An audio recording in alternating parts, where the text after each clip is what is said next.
Salut à vous les amis, bienvenue sur Fast Good Cuisine, j'espère que vous allez bien. Aujourd'hui je suis très content de vous retrouver car comme vous l'avez vu dans le titre, je vais vous présenter 3 recettes à faire avec seulement 3 ingrédients. Donc voilà, plus d'excuses pour ne pas cuisiner, là c'est vraiment super simple. En plus les recettes sont délicieuses. Donc c'est parti, je vais vous présenter dès maintenant les 3 recettes.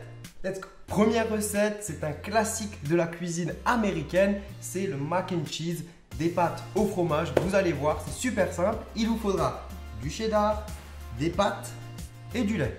Et le détail est en bas en description. Et maintenant c'est parti, on cuisine. Première étape, vous allez ajouter le lait dans une casserole. Et on va le faire chauffer. Alors, juste avant ébullition, une fois que le lait est bien chaud, on va ajouter nos pâtes. Maintenant, on va laisser cuire pendant 6 à 8 minutes. Et pensez de temps en temps à mélanger pour pas que les pâtes accrochent dans le fond. Après 8 minutes de cuisson, les pâtes sont quasiment cuites. Il reste un tout petit peu de lait. Et ce qu'on va faire, c'est ajouter le fromage râpé et on va bien mélanger. Donc voilà, c'est terminé. Il n'y a même pas besoin d'égoutter les pâtes parce que les quantités de lait et de pâtes sont déjà prêtes pour que vous n'ayez plus rien à faire. Maintenant, c'est parti. Je vais dresser ces pâtes dans un petit bol et je vous donne encore une petite astuce pour ajouter un petit peu de gourmandise. Et petite astuce, vraiment tout basique, mais ça fait la différence. On va rajouter un petit peu de cheddar râpé sur le dessus. Et voilà le résultat, c'est abusé, ça sent super bon. Il y a seulement 3 ingrédients et pourtant vous avez vos mac and cheese, vos pâtes au fromage juste prêtes. Voilà, vous êtes des chefs, donc c'est parti, on va quand même goûter. Franchement c'est basique, hein. C'est très basique, mais si vous n'avez jamais testé les mac and cheese, je vous invite à le faire parce que c'est délicieux. Maintenant on va goûter ma version avec 3 ingrédients. Deuxième recette, super simple également, on va faire un sandwich au fromage roulé, vous allez voir, c'est particulier. Ça vient aussi des US, c'est délicieux. Il vous faudra du cheddar en tranches, du pain de mie et du beurre.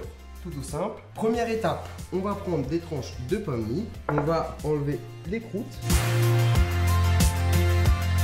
Et maintenant, on va avoir besoin d'un rouleau à pâtisserie pour aplatir ces tranches de pain. Là, rouleau à pâtisserie, vous me connaissez, je l'ai toujours pas de... Qu'est-ce que c'est que ça? Ce serait pas un rouleau de pâtisserie Fast Good Cuisine? Si, c'est un petit prototype que j'ai fait. Il est un peu petit. Voilà, c'est la version enfant, j'ai envie de dire. Direction le test. Donc, on va étaler et aplatir bien comme ça le pain. Et il marche bien. Ça marche mieux que le rouleau papier film.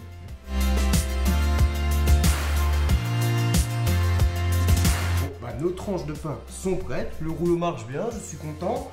Et maintenant, on va passer à la suite. Donc, on va prendre des tranches de fromage. On va devoir les redécouper un tout petit peu pour qu'elles aient la même taille que les tranches de pain de mie. Donc voilà, maintenant qu'elles ont la même taille, tout simple, on va rouler notre sandwich.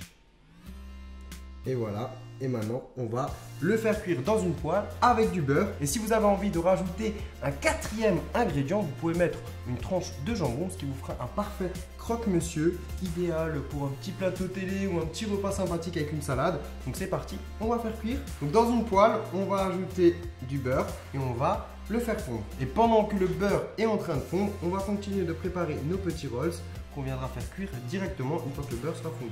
Dès que vous avez roulé le rolls, on va le déposer et on va venir le faire cuire. Une fois que nos rolls ont une couleur bien dorée, ça a l'air d'être croustillant, on va les retirer du feu. Et bien c'est parti, je vais goûter cette merveille. Donc c'est vraiment sympathique, ça tient en main. Je pense que ça c'est pas mal devant la télé, devant une vidéo YouTube. Tu te fais un petit apéro comme ça.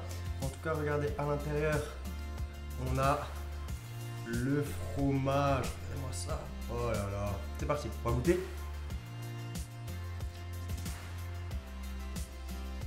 Super bon, que 3 ingrédients et pourtant délicieux. Troisième recette qui est assez impressionnante, on va faire des nuggets avec seulement 3 ingrédients. Il vous faudra des chips, vous pouvez choisir des chips avec du goût, moi j'ai pris du goût barbecue, du poulet et de la sauce barbecue pour ma part. Et maintenant c'est parti, réalisation de la recette. Alors, première étape, on va devoir écraser les chips. Et bien voilà, on a des morceaux de chips. La taille, c'est plus ou moins cette taille-là. Ce sera parfait pour la suite. Donc maintenant, on va prendre le poulet. Vous pouvez enlever un petit peu s'il y a du gras en trop. Et maintenant, on va couper dedans des cubes, tout simplement pour faire des nuggets.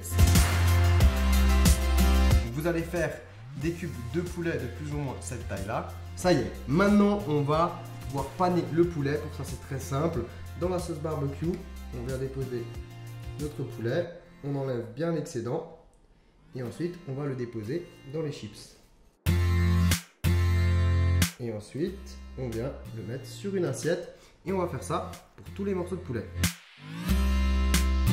Et bien c'est parti, on va passer à la cuisson de ces merveilles. Donc là on va devoir rajouter un ingrédient. Effectivement ça passe à 4 ingrédients parce que j'ai pris de l'huile pour la cuisson. Vous pouvez aussi les faire au four, ça ne rajoutera pas d'ingrédients supplémentaires mais ce sera meilleur frit. Si jamais vous voulez les faire cuire au four, c'est une vingtaine de minutes à 180 degrés. Dans une poêle ou une friteuse, vous allez verser de l'huile. On va la faire chauffer à température moyenne. Une fois que l'huile est chaude, on fait cuire nos nuggets 5 minutes de chaque côté. Et ensuite, dès qu'ils sont bien cuits, on va les retirer de l'huile et on va les égoutter sur du papier absorbant.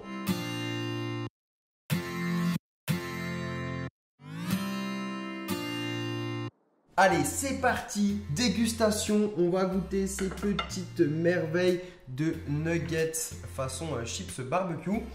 Alors ça sent super bon, petite particularité, attention à la cuisson, c'est un petit peu galère parce que ce n'est pas une recette classique de nuggets. Donc la panure, c'est possible qu'elle ait un peu de mal à tenir, donc soyez vraiment délicat lors de la cuisson parce que sinon ça peut un petit peu rater. Mais là c'est pas le cas, ils sont beaux, c'est parti, on va goûter, let's go. Alors pour le verdict, les nuggets sont bons, ils sont bien parfumés, on sent bien la sauce barbecue ainsi que les chips. Donc ça c'est vraiment le point positif. Après, point un petit peu plus négatif, c'est une recette express. Donc la panure a un petit peu de mal à tenir, on le sent quand on mange le nugget. Et voilà. C'est tout ce que j'avais à dire. Moi, en tout cas, c'est très très bon et je vous invite à tester la recette ou à tester les recettes. D'ailleurs, n'hésitez pas à me dire dès maintenant dans les commentaires quelle recette vous avez préférée parmi les trois. Si vous cuisinez l'une des recettes chez vous, n'hésitez pas à m'envoyer une petite photo sur fastgoodcuisine.com ou même sur Instagram ou Twitter avec le hashtag fastgoodcuisine. Moi, ça me fait super plaisir quand je vous vois cuisiner. Et d'ailleurs, si ce concept de recette avec 3 ingrédients seulement vous a fait plaisir, n'hésitez pas à exploser la barre des likes. Moi, à 30 000 likes, je pense que je ferai un épisode 2. À vous de me dire le thème dans les commentaires. Ça peut être des recettes spéciales pour le petit-déj, pour le goûter. Voilà, à vous de me dire. Lancez-moi des défis. Et comme d'habitude, je vous invite à cliquer juste ici pour vous abonner. Là, c'est fait? Bon, sur ce les amis, ciao ciao et à très vite.